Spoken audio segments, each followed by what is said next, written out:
Welcome to the latest edition of Breaking into Yacht Brokerage, and thanks so much for joining me this evening. I see I've already had a comment from two Christopherson, so thanks for confirming that you're here. It's always good to know that I'm not on my own, and hopefully the audio is working okay. I'm actually ordering some new equipment for these live streams, so I'm hoping that quality will continue to improve over time. Also, at the very beginning of this live stream, I need to apologise for my rather rough appearance today. I was hoping to go up and have a shave and put on a clean shirt closer to the time of the live stream, but my phone has been ringing off the hook today, and I just haven't had time to do that. So I apologise in advance. This is my lockdown look. I haven't had a shave for a couple of days. And I apologise that I'm appearing this way today. A little bit of housekeeping to do before we start. As with all of the live streams in this Breaking into Brokerage series, I'll start with just a 10-minute presentation, 10, maybe 15 at the most, to develop the course of what you need to do to break into the yachting industry and specifically to become a yacht broker. After which I invite your questions. Questions are very welcome if they're relevant to the subject, of course, but I'm happy to answer any questions that you have for me at all.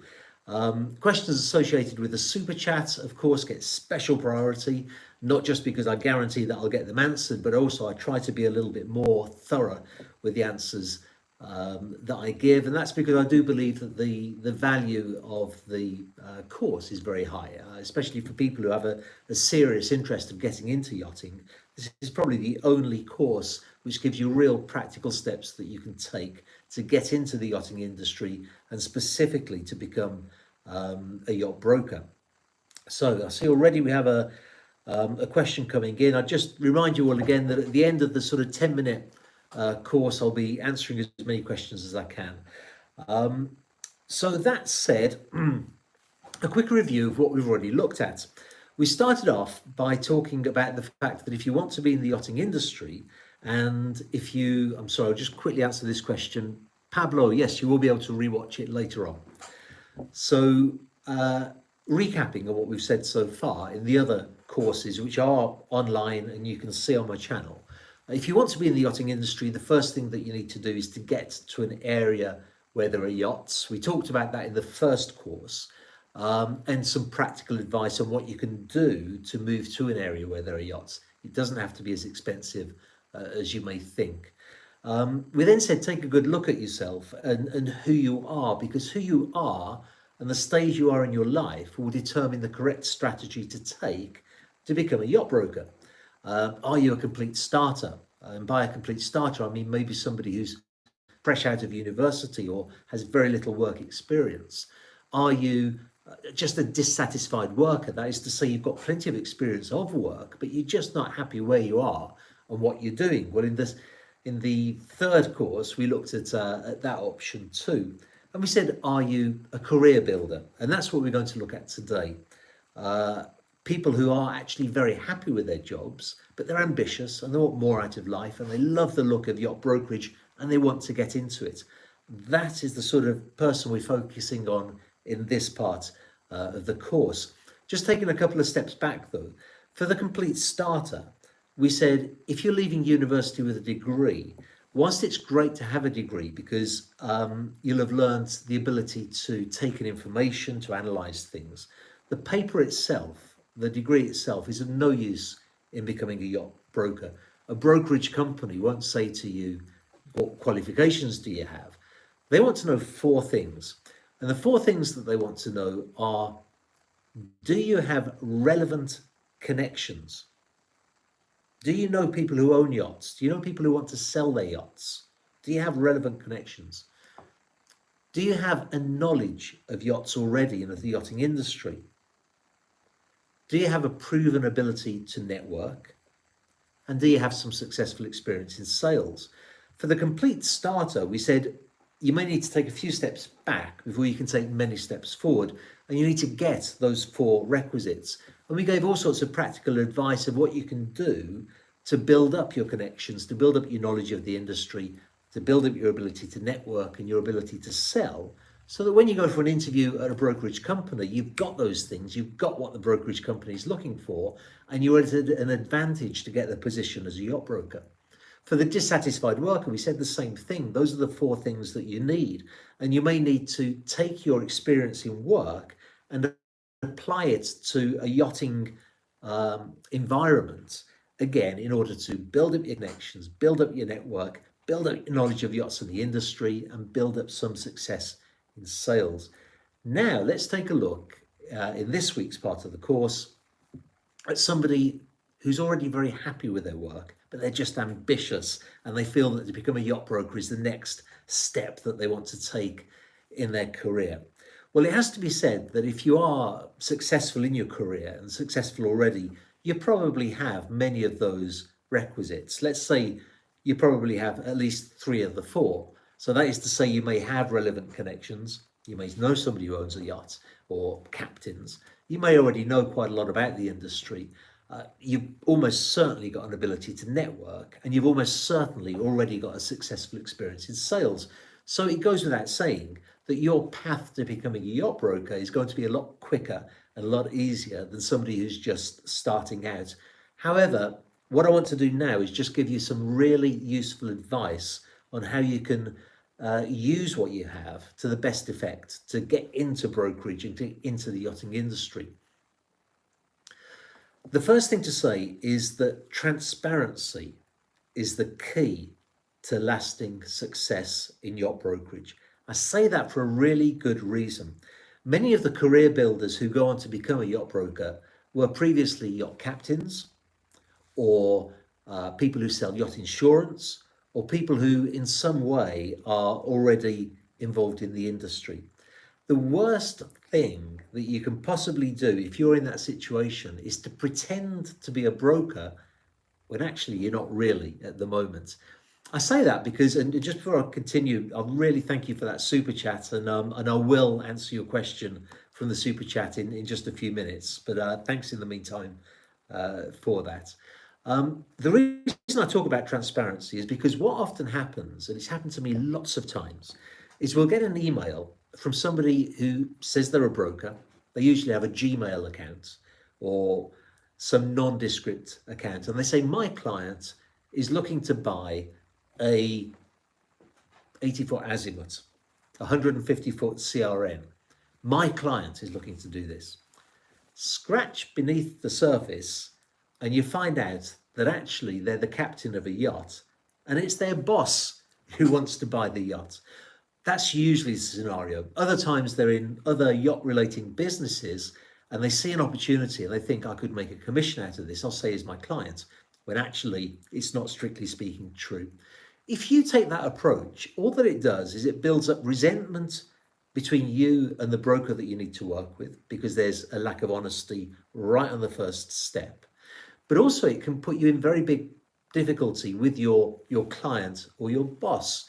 In the case of a captain, if your boss doesn't know that you're trying to get a commission on the sale of the yacht, he's going to lose his trust in you. And worst case scenario, he could even fire you because he's come to you for some independent advice on what you think a good yacht is. And actually all you're interested in is making an extra buck out of him without him being aware of it. So do not make the mistake of a lack of transparency. Be transparent. You want to be a broker? Tell your boss. I would love to become a yacht broker.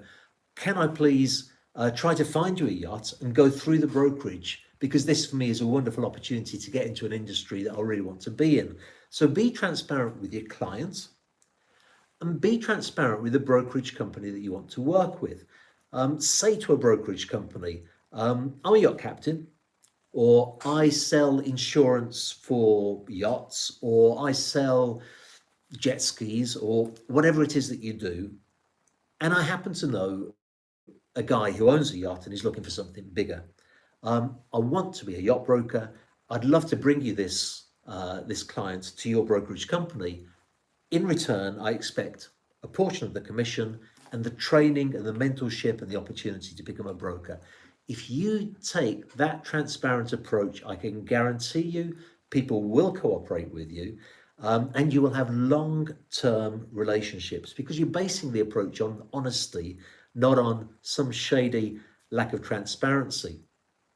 Another piece of advice I want to offer on that is don't make a mistake of mixing up a broker and a brokerage company. And I want to just take a few moments to explain to you the difference between the two because it's very, very important in your approach to the industry if you really want to break into yacht brokerage. A yacht brokerage is a corporate structure that offers services to yacht brokers. Now, most, I would say 90% or more, most yacht brokers, including myself, are independent contractors. So I'm an independent contractor to Northrop and Johnson. I was previously an independent contractor to Camper and Nicholson's, and the vast majority of my colleagues and competitors work exactly the same way. So in my case, Northrop and Johnson, but it could be Camper and Nicholson's, Fraser's, Edmiston, a whole host of other brokerage companies. They provide me with a corporate structure. They provide me with access to boat shows and a nice stand at the boat show, a great website, adverts for the yachts that I have for sale, an incredible database of market intelligence that's really hugely important for me. Sorry, David, I'm going to get to your question in a moment. David Dillon, thanks so much for the super chat. I'll be finished with the course in about 4 minutes, so I will get onto your question. So yeah, there's the corporate structure that offers a service to the broker.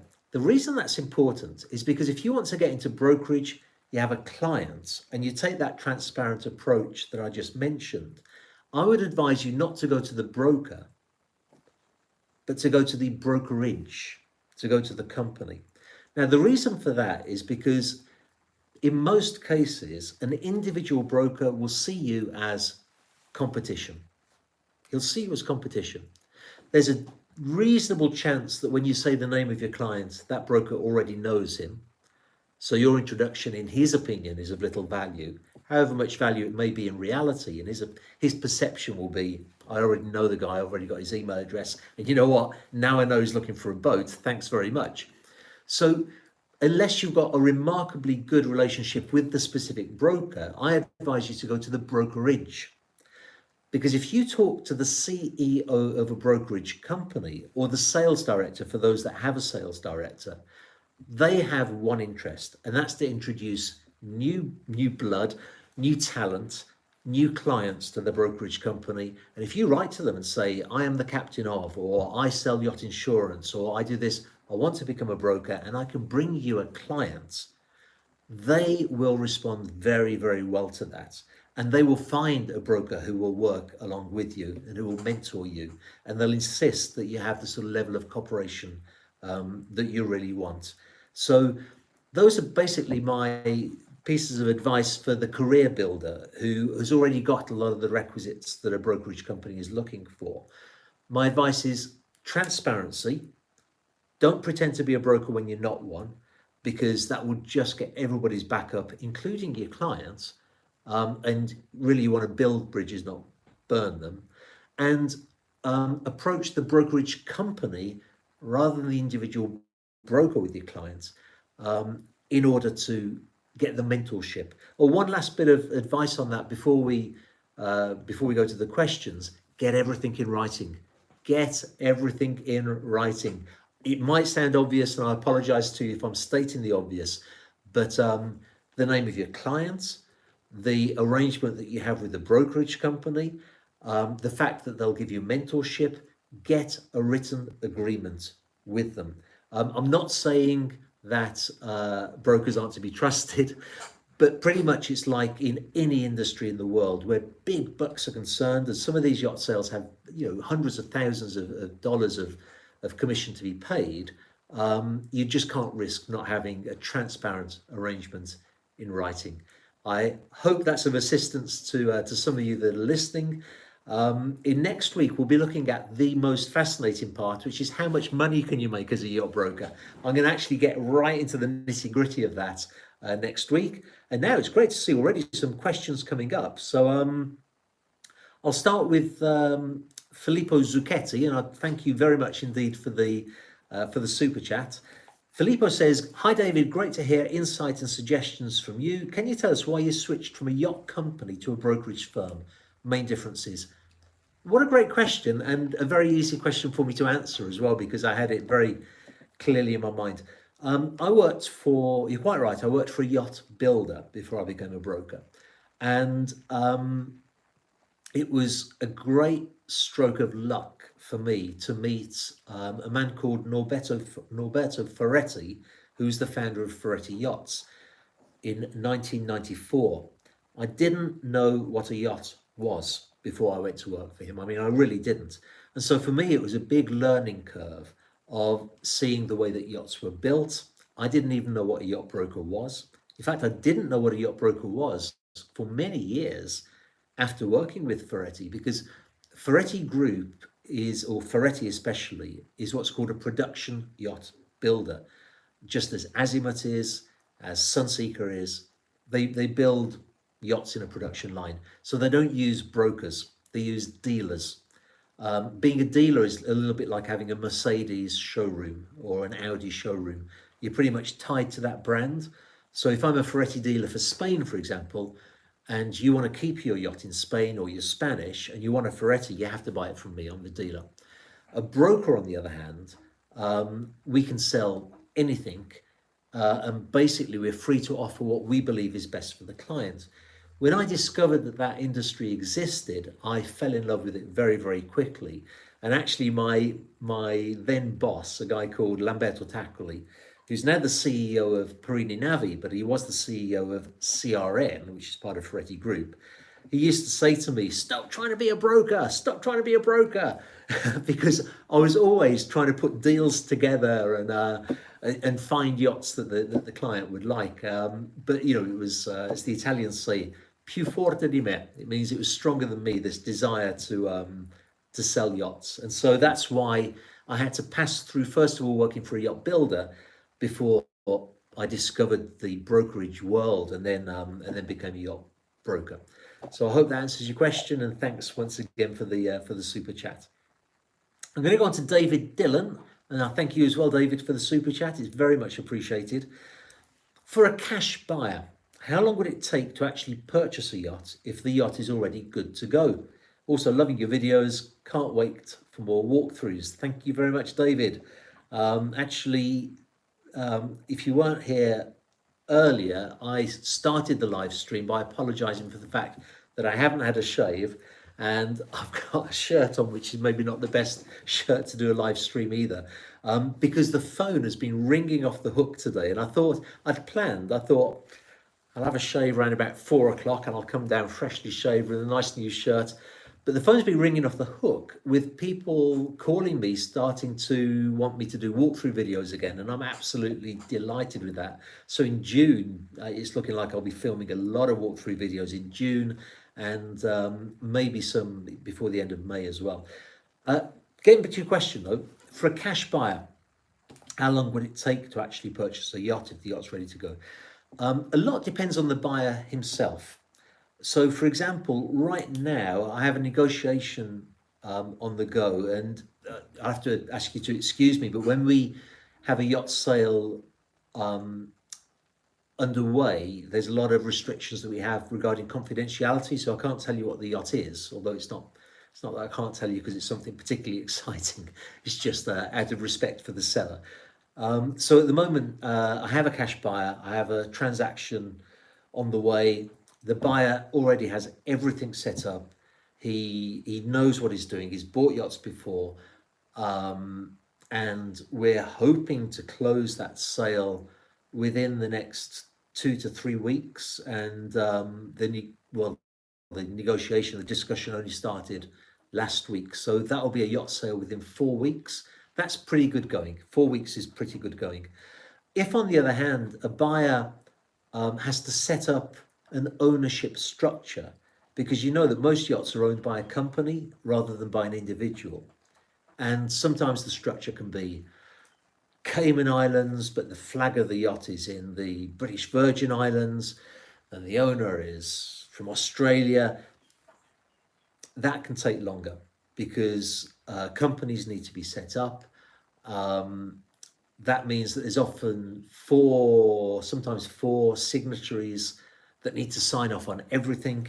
And yeah, that can double the time. You can go from 1 month to 2 months. I've even had a sale last 3 months because of just problems with documentation. So I would say 3 weeks is probably the fastest you can do it. 3 months is really on the slow side, but that gives you a ballpark idea of the time that it takes to buy a yacht. I mean, I do know people who've bought yachts even faster than that, but when you consider that you're well advised to have a sea trial and a survey, and the survey involves lifting the yacht out of the water, so you have to book a travel lift and a shipyard that can do that, and then the survey report can take a week to get back. 3 weeks is on the fast side, really, and is realistic. Hope that helped. Patrick Abbas, good to hear from you, Patrick. Hope that you're well. What do you think of the Mangusta Oceano compared to Custom Line of 37 meter, both tridecks? Both great yachts. What can I say? They're both fantastic yachts. The styling is a little bit different on each one. Patrick, I can't put one over the other, to be perfectly honest, because I've done quite a bit of work recently with Overmarine, not just from the videos that we've done, but I've got some clients who've been doing work at Overmarine, and who build the Mangusta yachts, as you know, and I'm blown away with their quality and their style of work and the effort that they make. They're a great company, but equally so, I love what Custom Line are doing. And Ferretti Group went through a very difficult period, as I'm sure you know, and in my opinion, their quality dropped during that period, but now they're right on top of their game. And it's an exciting time right now because there's so many yachts in that size range which are all good quality. So sorry I can't put one over the other, but that's my honest answer to that. Akshay Dipali, hi David, just wondering if you're going to tour Sirena 88 anytime soon. I don't have any plans to, but I'd love to, and if I get the opportunity, I certainly will. I kind of gave away a little bit of a story last week in the course, but I'll just very quickly recap on it because it's a funny story. I think it's a funny story. When I was first decided that I wanted to offer sponsored videos, somebody who I respect very, very highly as a great marketeer said to me, your videos are worth so much. I mean, some of them were getting 1 million views. And you consider that, a page in Boat International can be $4,000 or $5,000, and some of my videos were getting 100,000. And a page in Boat International might be looked at by 1,000 people, maybe on a good day. So he said to me, you should charge, and he gave me a ridiculously high figure as to what I should charge for a video. At the time, Sirena were the first people offering to pay me to do a video, so I shot this crazy price at them. And actually, I've never heard from them since. I have since written to say I might have overstated my price. I'm now much, much, much lower in price than that. But they've never got back to me, and it's a shame because I love the Sirena 88. I think it's a wonderful boat, and I would love to have done a walkthrough video. But it's all a learning curve. You live and you learn and you improve. I'm just picking people at random here. Jerry Boyard. Jerry's glad to be back with you and on board from the Great Lakes of Ontario, Canada. Great to have you with us, Jerry. Mary Cook's been here, I think, every week. He sent me all sorts of hand signals. Hi, David. How are you? Very well, thanks. Thanks for joining us again. Akshit Garg says, hello, how to rent a yacht if I'm a tourist in a particular country? Really, it doesn't matter if you're a tourist. You just need to get in contact with a yacht charter company. They're not really that interested where you're from. Most people who charter are, in a sense, tourists. So, yeah, decide how much you want to spend. Contact a charter company, and away you go. Working my way down here. Lizzie Watson, hi David, are there any updates on your new apprentice? Lizzie, were you one of the people who contacted me? Your name's very familiar, I think you did. I'm down to the last 3, and I'm really spoilt for choice because I've got some great potential candidates there that I'm quite excited about. If you were one who applied to me, drop me an email and I'll give you a more detailed update on that. Another super chat. Thank you very much. Again from David. Thank you very much, David Dillon. With all the headaches of the COVID situation, what do you see for the future of yacht sales? For instance, do you see the smaller weekender style yachts being sold, or the medium size like AWOL or like Quantum of Solace?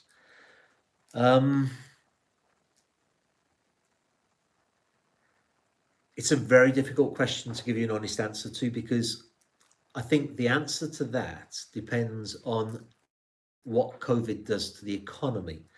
Now, it goes without saying that COVID has absolutely created havoc and terrible damage with the economy. And I'm not an economist at all in any way, shape, or form.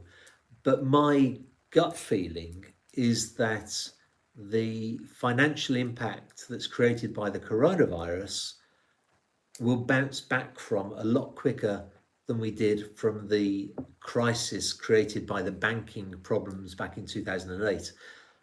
The 2008 crisis took a long time for the yachting industry to pick back up from. Whereas talking to yacht builders, and today especially I've been on the phone to a tremendous amount of yacht builders who've been calling me talking about videos, the sensation I'm getting talking to them is that they're fine. They've taken, and I'm talking now about big builders, you know, Ferretti Group, Benetti, Benetti Azimut, those real big giants. The sense I'm getting from them is that they've just taken a punch from Mike Tyson, but they're far from being knocked out. They're just kind of reeling back from it, and now they're back and ready to fight again. Whereas the financial crisis of 2008 was a hell of a lot more than that. It knocked them right to the ground. They were out for the count, and some never got back up again. I don't think that's what we're facing now. I think that everybody's been hit very badly. They're sort of taking stock of their situation, but they'll survive. And as a result of that, David, I don't think that the size of the yacht is going to be the deciding factor in who survives and who doesn't. I think it'll be the size of the company and what their financial situation was before. So if a little company was producing little boats and they're already in some financial difficulty, this is going to completely knock them out. However, if they were building lots and lots of little yachts and they were doing quite well out of it, I don't think that this is going to be a major problem for them at all. With regards to brokerage, which is the sale of used yachts, I think, again, it's the same thing. We've all accepted that this year is going to be a bad year, but it's already showing signs of picking up. Whereas in 2008, it was devastating. It was financially, it was far worse than this. I don't know how well I've answered that question, but I hope that's okay for you. Svetlin, thank you very much indeed for your super chat. It's very much appreciated. Svetlin asks, how do you pick events for do you know what? Some of these questions are fantastic, because there's a lot of insight behind this question. How do you pick events for networking? Which are the best ones where conversation for yachts comes as a natural topic?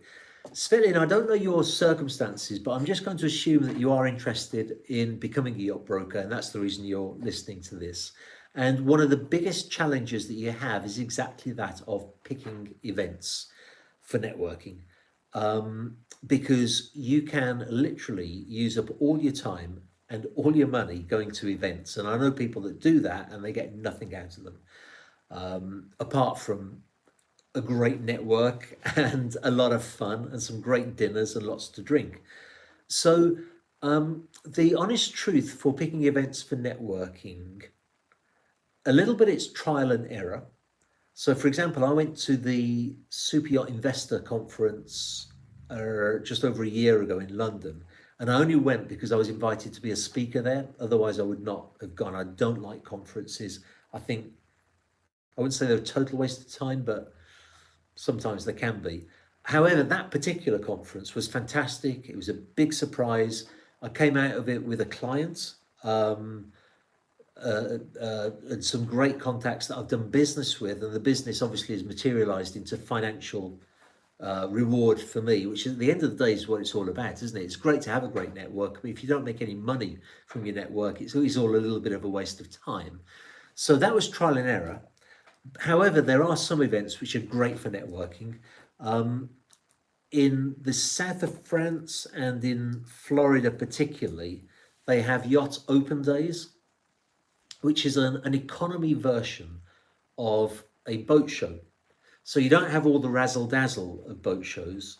They only last one day, but usually there are 10 to 15 yachts, often in the harbour of Nice or somewhere in Fort Lauderdale, and brokers descend en masse on all of those yachts because it's an opportunity for them to get out of the office, and in 3 hours they can look at 10 to 15 yachts, make notes, talk to other yacht brokers. That is a great event for networking, and they do 3 or 4 open days in Nice a year. I don't know how many they do in Florida. If To give you a more thorough answer, I would always see if I can get a list of who's attending the event, and look at the experience of the people attending, because there really are, in the yachting industry, there are so many people who just love going to events and they never actually get much business. But for example, an event that I attended once had Jonathan Beckett there, who's the boss of Burgess, which is a massive brokerage. And for me, just to hear him speaking was a great opportunity. And I attended that event specifically because he was there. So look at who's going to be there. Don't attend too many, quite honestly. Open days are great, and that's the best advice I can give you. Another super chat. Thank you very, very much indeed. Oh, no, there's not. Yes, there is. Here it is. If I'm missing any super chats, please do let me know, because I really don't want to miss anybody. This one is from Giacomo Schiaroli. Ciao, Giacomo. Thank you very much, Giacomo, for your super chat. Hi, David. Could you please touch on the relationship between designers and brokers? Would it make sense for a broker to team up with a designer and put together a proposal for a possible client? Yes, is the answer to that, and that is the dream scenario.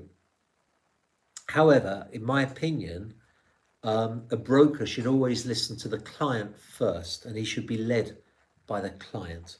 So if I had a client looking to build a new yacht, which unfortunately I don't at the moment, but if I did, in that dream scenario, I would want to show the client various yachts to get an idea for which designer appeals to him the most. Then I would ask maybe 3 of his top designers to put together some drawings for him based on the size of yacht that he wants. Then once we've picked the one that we want, I'd go to a variety of shipyards for them to tender for the job. So in other words, they put together some technical specifications and, of course, importantly, a price and a time that it will take for them to build it. So I personally would not team up with one designer in the hope of then selling one of his designs to a client, because I'm very conscious that I need to listen to my client. And if the client doesn't like that particular designer, I need to find somebody else. So I then need to team up with somebody else. And it doesn't seem to me a very good way of doing business. I'd rather talk first to the client and then we find the right designer, so that we're all teaming up, me, the client, and the designer together. I want to give you the best answer I can on this, and say as well, there's a misconception from young designers especially, who believe that their way to get into the industry is through yacht brokers. It's absolutely not. I get contacted almost every week. In fact, today I've had an email, I think, yes, it was an email today from a young designer who wants to show me his designs. And it's all very fine, but there's not much I can do with. I mean, I suppose I can do a vlog, I could do a video showing his designs, but I can't find a client for him when he sends me designs. What a designer should do is approach yacht builders. Yacht builders are always looking for new designers, fresh designs, fresh ideas that keep their company alive and vibrant and current. So I don't know, Giacomo, if you're a designer. If you are, my sincere advice is to hit every yacht builder you can think of with your designs. Make a newsletter every month, show them your new designs, because eventually you'll get what you're looking for. I do hope that that was of some use for you. And I'm just scrolling down. This looks interesting. I hope I'm pronouncing your name correctly. And by the way, for those who didn't hear me say this earlier, I have to keep apologising for my appearance today. I was hoping that I'd have time to run upstairs and have a shave before the live stream, but the phone's been ringing off the hook today and then I ran out of time. Ike Jacobs. Hey David, I switched from a shipyard as a project developer to being a sales broker for a yacht selling company. Congratulations. That's exactly what, well, I wasn't a project developer, but that's a similar career path to mine. How important is attending events like luxury car presentations, etc. to network? Honestly, I of no importance whatsoever in my experience. They're great events, and we're lucky as brokers to get invited to some fantastic events. And one time in 100, you might get some business done there, and you can easily convince yourself by saying there's going to be lots of wealthy people at this event. I'm going to meet wealthy people, and you know what you might do, and it might work out for you. But my experience has been that, for example, at luxury car events, those wealthy people, their head is in the realm of thinking about cars. That's why they're there. And it's really, brokerage is about building relationships with people. And you might be able to start a relationship with somebody who you meet at a luxury car event, but it's still going to take you months and possibly years before that relationship bears fruit in the form of a yacht sale. Clint Brown. Hey Clint. Hello again, David. How much of buying and selling yachts is based on an owner's ego for newer, bigger, faster, better versus an owner that buys for the life of the vessel? I think I understand your question. Owners' egos do certainly very often come into the equation in a very, very big way. And it's something that you need to learn to handle. I think, if I understand correctly, you're asking whether they want the newer, bigger, faster, better because of their ego, rather than because they appreciate maybe the engineering of the yacht itself. And yeah, I think there's a lot of that. A lot of people want to go bigger because it satisfies their ego. They show off to their friends. And, let's be honest about it as well. There's a sector of yacht buyers who buy because they love to party and they love girls, and they know that if they have a yacht, they'll have more success with girls than with anything else. And so that's another driving factor. And, quite honestly, people are quite entitled to do that. It drives the industry in the same way as egos drive the industry. And then there's also that sector of people who genuinely love being out on the sea, and they look more at the engineering and how it's going to benefit their family. And as a broker, you just need to identify what the driving factors are for each client that you have.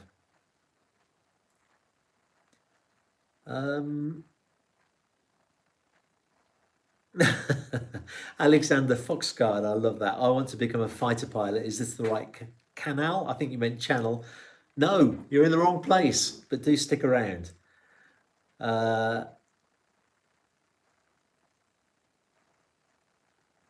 Miracook asks my opinion about Nordhaven yachts, which I did a video about. I've had so many comments that I pronounced Nordhaven wrong, and I also made a mistake in the video saying it was a Japanese word.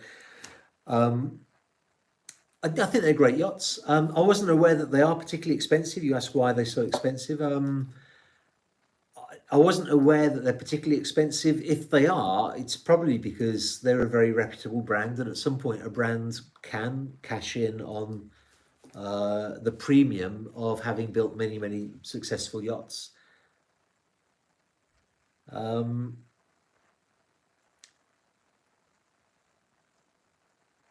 Scrolling down, this is an interesting one. JP Batu. Are chartering boats actually bought to make a profit out of the boat, or is chartering just a way for the owner to reduce costs? Yes, chartering is definitely a way for the owner to reduce costs. There are a very few owners who make a profit, but even they would say it's not a great business model because when you take into account the depreciation of the assets of the yacht itself, the risk factor of not being able to get charters, the risk factor of something going wrong with the yacht, it's I would never recommend that somebody buys a yacht as a business, not unless they've got a lot of other businesses that are doing very, very well. However, I would always recommend that somebody puts their yacht on the charter market because the income you can get is very significant and it's very, very achievable. To what I've noticed is, generally speaking, and it's a very rough rule of thumb, but generally speaking, 6 weeks of charter will halve your running costs. I'm waiting for charter brokers everywhere to tell me I'm wrong on that, but it's just an observation that I've made. We have, if you've seen my video of the 72-meter yacht Solo, that pretty much covers its running costs completely. It comes very close to it, which is quite remarkable.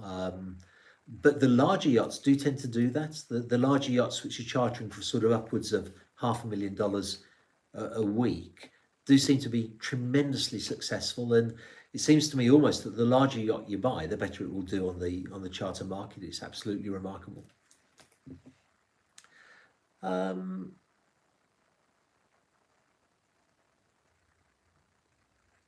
Let me see what else is being asked, just in case there's any other questions. Just by the way, if I've missed any super chats, do let me know because I'd feel awful if I did miss any. And sometimes they flash up, and I'm not the most technically savvy individual. Judas Tamad says the best competitor to Nordhaven is Bearing Yacht. Same design sometimes, which is mistakenly presumed the same.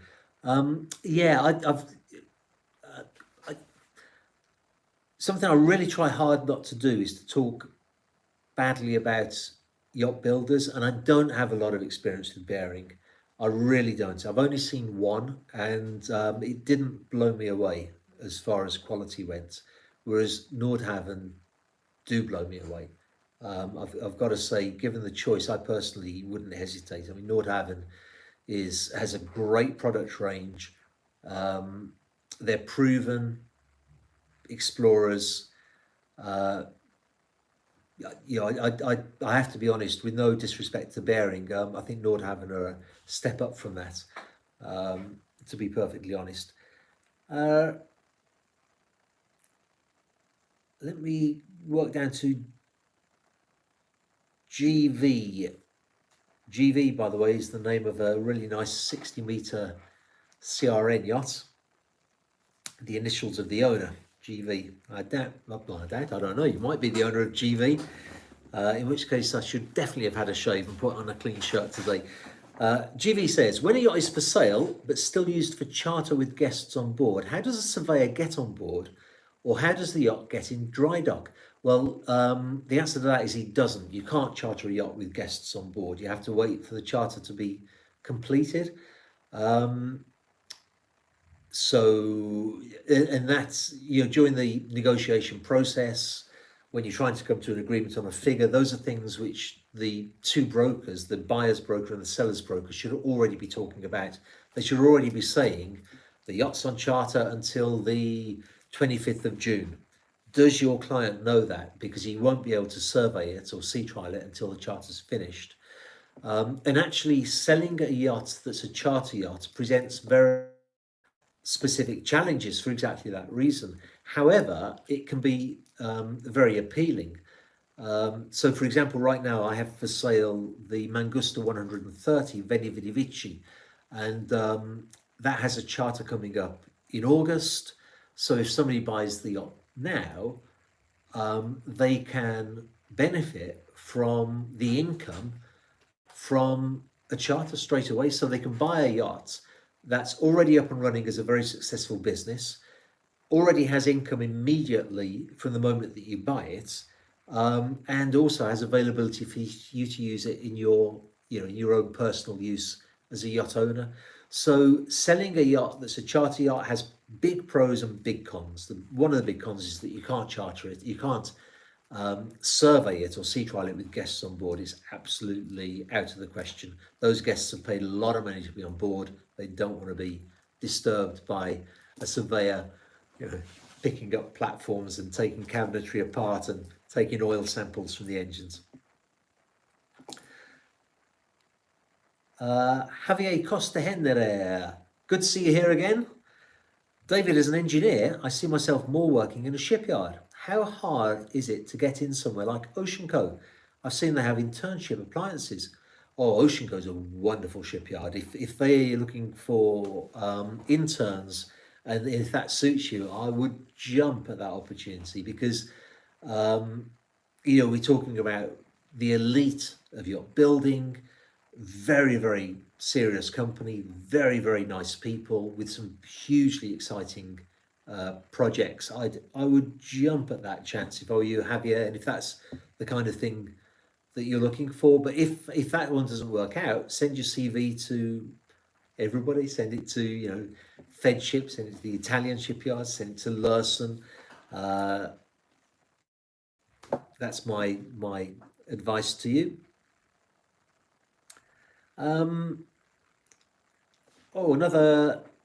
Another super chat. Thanks very much, Svetlin. Very much appreciated. Svetlin asks, would you recommend cold contacting a prospect, not with a particular offer, but to inquire if he or she has any interest in buying, chartering a yacht? Yeah, that's another good question. And yes, I mean, in the case of Northrop and Johnson, who I'm associated with, but it's also the case of most, if not all, of the yacht brokerages. I put my clients into a database with Northrop and Johnson, so they will get regular newsletters called Embark, which just tell them what's going on in the industry. They will get a really nice glossy magazine. Let me just show you one called Navigator, sent through the post. So they already get automatically emails sent to them, which just keeps us on their radar. So they're reminded of Northrop and Johnson, they're reminded of me. However, periodically, it's good as well to cold contact a prospect. And I go back to what I said earlier, which is that brokerage is a relationships business. And to be perfectly honest and transparent with you, I would have been a far more successful broker had I have cared for the relationships with everybody I've ever met. But, to qualify that, I've done well as a broker. There are people who've done far worse, but there are people who've done far, far better. And when I look at those people, it's because they've cared for the relationship with their clients. And something I want to do in this series of live streams in the future is to talk to some of those brokers so that they can pass on their tips and their information. But, for example, I remember talking to one client who, when I was working for a shipyard, so I wasn't a broker at the time, and I asked him why he was so loyal to his broker. And he cited as an example that he had a telephone call once from his broker because his team won the cup final in the country in which he lives. And the broker was on the phone like a shot to say, congratulations, they've won. No, sorry, they got through to the final. They didn't win it. And the broker bought him tickets to the final. Those are those little, I mean, that was probably quite an expensive thing to do, but those are those very, very, very smart things to do that help you to build a relationship so that when that client is ready to buy, he's going to think of you. He's not going to go to the competition. So it's good to cold contact a prospect. Don't always do it with a desire to try to sell him something. Do it with a sincerity of being interested in how they are, happy birthday or whatever it is. And then when the time's right, you'll be able to sell them something. Ooh, we have more super chats coming in. Thank you very much, Rudy Degelt. And again, as always, I apologise if I'm pronouncing your names incorrectly. It's a bad habit I have. Hello, David. Sorry if you've already answered this question. Nothing to apologise. If you're sending me a super chat, I'll answer the same question over and over many times quite happily. Does a broker have a responsibility or a financial risk with regard to a sale? An owner who would not be happy, for example. You know, it's an interesting question. And today somebody telephoned me to ask me about the insurance that brokers have. And I'm going to make a note of it because I know that I do have insurance, but I don't know completely what the insurance covers me for. It's some sort of a liability insurance. So we must have some. I'm just making a note of that because in the next live stream, I want to come back and answer you more fully about what our insurance covers us on. Also, because I really need to know myself since I pay for it every year. However, the biggest financial risk is not the broker. I think a yacht owner would be hard put to say this guy made me buy this boat and now I don't enjoy it, or now it's sunk. You know, it's really not the broker's fault whatsoever. The people who have the bigger financial risk is the surveyor. And they have to have very, very hefty insurance on that as well. But, you know, I mean, I feel a sense of responsibility very, very deeply for my clients' money because, you know, I don't come from a wealthy background. When I see clients spending 3, 4, 5 million on a yacht, it really weighs heavy on my shoulders that I want to get them value for money. Or if I'm selling their yacht and I can get them an extra 50,000 on the sale, on the price, I really want to do that because maybe the money means more to me even than it does to them. And I just feel that sense of responsibility to get them the best deal that I possibly can. But with regard to a responsibility in the legal sense of the word, a liability, not much really. I mean, again, I want to research that also for my own benefit and answer what our insurance covers us on. But certainly it's the surveyor more than the broker who has liability with regards to the seaworthiness of the vessel. You put in brackets an owner who would not be happy, for example. I don't think anybody is responsible for the happiness of the owner. I'll never forget, and I need to be careful how I tell this story so I don't give away who he was, just in case it gets back to him. But I had a client years ago, and he was the unhappiest man I've ever met in my life, but in a way that was actually quite funny. I think he knew that he was unhappy, and his sense of humour went along with that very miserable attitude. And some dinners with him, I've laughed until I had tears rolling down my eyes. And I went to visit him in a very, very beautiful spot, and he had his family around him, and he was on the most gorgeous yacht. And I'll never forget walking up the passerelle, and he had the most miserable look on his face. And I just thought, my word, how can you not be happy now? You're on your yacht, you're with your family, you're in this incredible place. Some people are just never happy, and the broker cannot be held responsible for that. Javier Costa Hendra, thank you very much for your super chat. It's very much appreciated. And you say, thank you so much, David. A pleasure being here as always, just absorbing my weekly dose of your knowledge. Thanks, Javier. I'm really, I'm enjoying these live streams very, very much. It's had the added advantage that somebody told me that live streams were very good for the algorithm, for the YouTube algorithm. And I don't know if it's a coincidence, but I've seen the views of my channel increasing notably, actually, since I've been doing live streams. So it's a win-win. I mean, I'm enjoying it.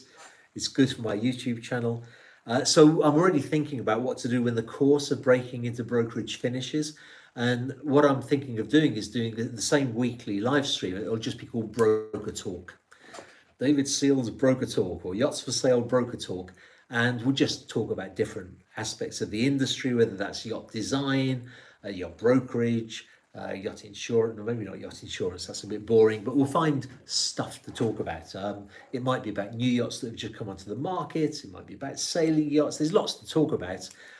So this live stream, I hope will be here, I hope it will be a permanent feature. Svetlin Karazov, dear David, by cold contact, I mean contacting someone you haven't. Oh, I'm sorry, Svetlin. No, I understand. Contacting someone you haven't met or spoken to before. Absolutely, I recommend that you do that. It's a big part of the industry, of the business of being a yacht broker, and it's the most difficult part of being a yacht broker because how do you get their contact details? I remember when I first started as a yacht broker, I spent a lot of time dock walking. So literally, I'd just walk up to the back of a yacht and get the captain's attention and say, I don't want to take your time. This is my business card. I know you probably hate talking to yacht brokers, but just if ever your boss is looking to sell, this is what I do. I'd just ask you to keep my card. And actually, with that approach, more often than not, captains were quite friendly.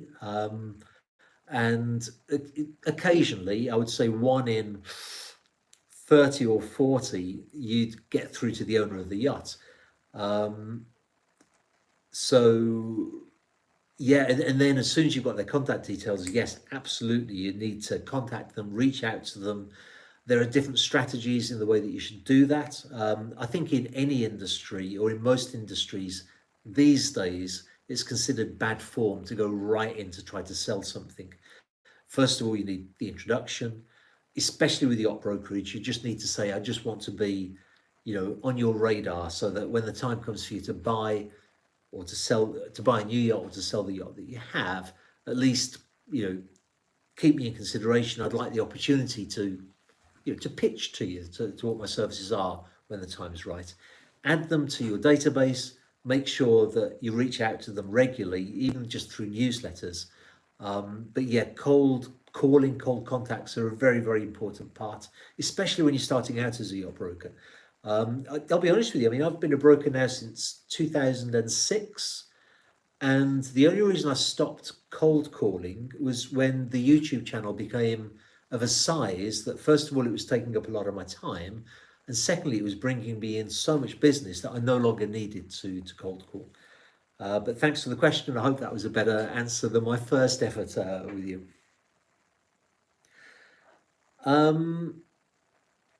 Oscar Holmberg, my family's looking for a yacht around the 70 feet long, brand new. What's the best yacht within those parameters?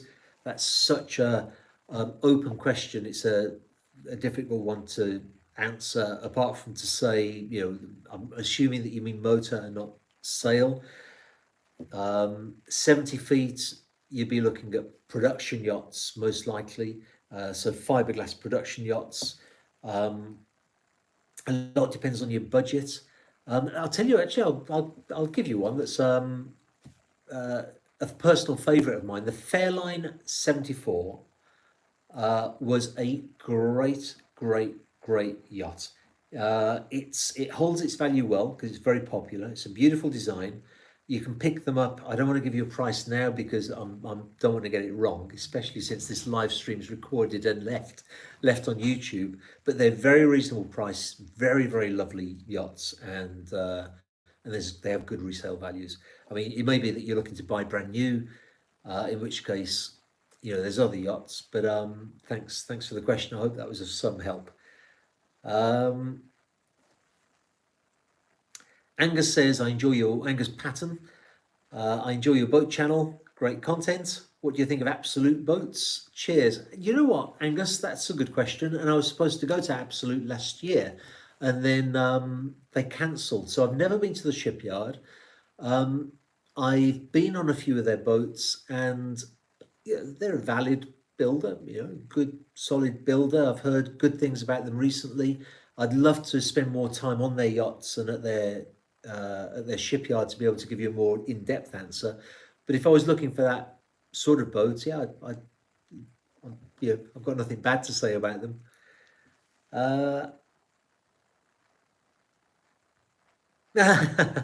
Judas Tamad, Sir David, thank you for that, sir. Get knighted by the Queen. How much are the mugs at your back? Can I have one? You absolutely can. Go to one of my vlogs. There's There's a link underneath each vlog in the description that takes you to the place where you can get yourself a mug. You can get 2 or 3, get 10. I think the price is about $16 or $17 for them. I really need to refresh the merchandise, so these may not be for sale for much longer. So get one now while stocks last. I am actually thinking of, I need to start to come out with some more merchandise. But to be honest, to do things properly, it takes time and design, and I think that's a project for the next 3 months. Thanks for asking, Judas. Jin Kazama, dear David, do you know the salary of a navigation officer on a mega super yacht? Ooh, it can vary enormously depending on the experience and the size of the super yacht. I would refer you to a video that I produced called How Much Does It Cost to Run a Yacht?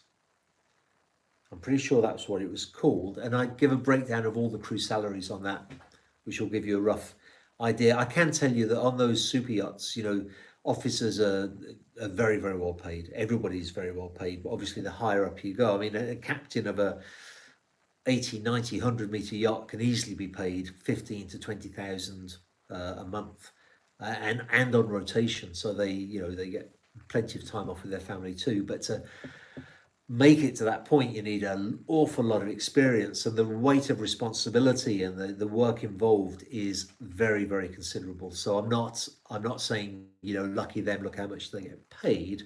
I'm admiring them for having achieved that kind of level in the industry, and without a doubt they deserve what they get paid.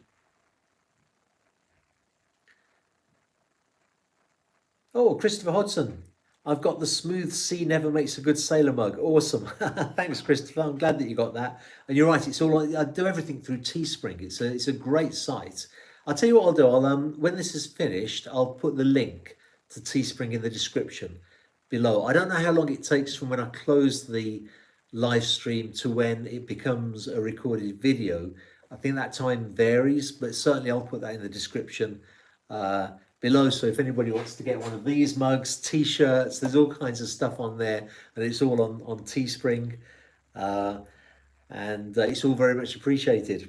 And the other thing is, if you do have a mug or a t-shirt or something like that, something I'd really like to do is get photographs. Occasionally people will send me a photograph of themselves watching a video with a mug or whatever. Do that, I'll put it on my Instagram page. So if you look at my Instagram page, which is the same as YouTube, it's basically instagram.com/yachts for sale blog. You can direct message me there, send me your photographs, and I'll publish the photographs. I'll make my way down, and then we'll have to call it a day. And I've got a beer in the fridge, so which I'm looking forward to. Michael Berger asks a very good question. Is the Tampa, which I presume St. Petersburg Clearwater market, healthy enough for someone to get into brokerage? It is super healthy, and it's a great place to be a yacht broker. You then add, I know you recommended the obvious, Fort Lauderdale, Miami area, just curious. Yeah, the thing is with Fort Lauderdale is a little bit like Monaco or Antibes, which there's a huge amount of yacht brokers there, which is good and it's bad. Because it's good that obviously the market is healthy. It's bad because there's a lot of competition. Whereas if you go to Tampa, Clearwater, St. Petersburg, there's maybe a little bit less business, but there's less competition too. Same with Jacksonville and places like that. In Florida, you can definitely make a career as a yacht broker in those areas because there's yachts and there's owners and there's wealth. I mean, Naples, Florida is another great place. Huge amounts of wealth in Naples, and not too many yacht brokers that I'm aware of. So yeah, if that's your strategy, I think that's a wise strategy. Rather than go to Fort Lauderdale, go to somewhere a little bit out of the way where you can differentiate yourself from the mad crowd of yacht brokers that's there. I mean, for me, it's been a big advantage that I'm most of my time in Italy on the East Coast, where there's practically no brokers at all.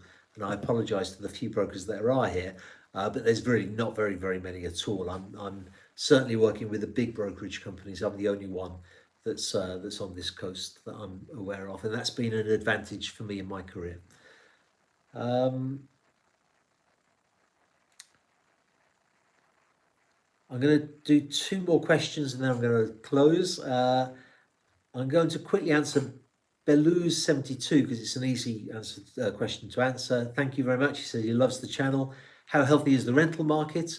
In yachts, we call it charter markets. I'm only telling you to sort of help with your yachting vocabulary in case you do want to become a broker. The charter market this year, you can imagine it's a disaster, the same as any holiday and tourism based market. I would hate to be a charter broker right now. It's really, really tough. It does look like it's going to pick up again, and it won't be a complete washout, but so far it's been very bad. However, having said that, usually the charter market is very, very strong and charter brokers do very, very well. Oh, Juno the boat guy. Let's do lunch when you're back in Florida. Yeah, Juno, absolutely. Thanks for joining us. I'm sorry that I've only spotted you right now as I'm about to close. Yeah, I'd love to do lunch with you. Juno works for Denison Yachts, who have an awesome YouTube channel. Really, really awesome YouTube channel. And as Juno knows, and Bob Dennison, the owner, knows, for me, Juno is their best YouTubing broker. He did, and try to remember this and look at it. He did a video of a yacht called Vanquish, which was absolutely fantastic. But all of his videos are fantastic. So thanks, Juno. Javier Costa Hendere is the last person I'm going to answer, and then I'll have to close. Knowing what you know now, what you've done differently in your career. Javier, there's two things I would have done very differently. The first is I would have focused on my YouTube channel much earlier, because my first proper video was in 2012, but I didn't really focus on the channel until 2017. So I lost 5 years then. If I'd have done then what I'm doing now, I believe I would have got over 1 million subscribers. The channel would be a lot bigger than it is. And at the end of the day, my YouTube channel has brought me more qualified inquiries and resulted in more business than any other initiative I've ever taken.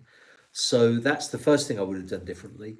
The second thing, if I take the YouTube channel out of the equation, is I would have learned to be a charter broker before I got into sales, because a successful charter broker can always fall back on his regular yearly charter clients for stable income throughout the year, with then his yacht sales producing nice cash bonuses as well. Whereas what I did was I focused on sales, and so I've had some very, very good years, and I've had some truly diabolical years too. It's been an absolute roller coaster.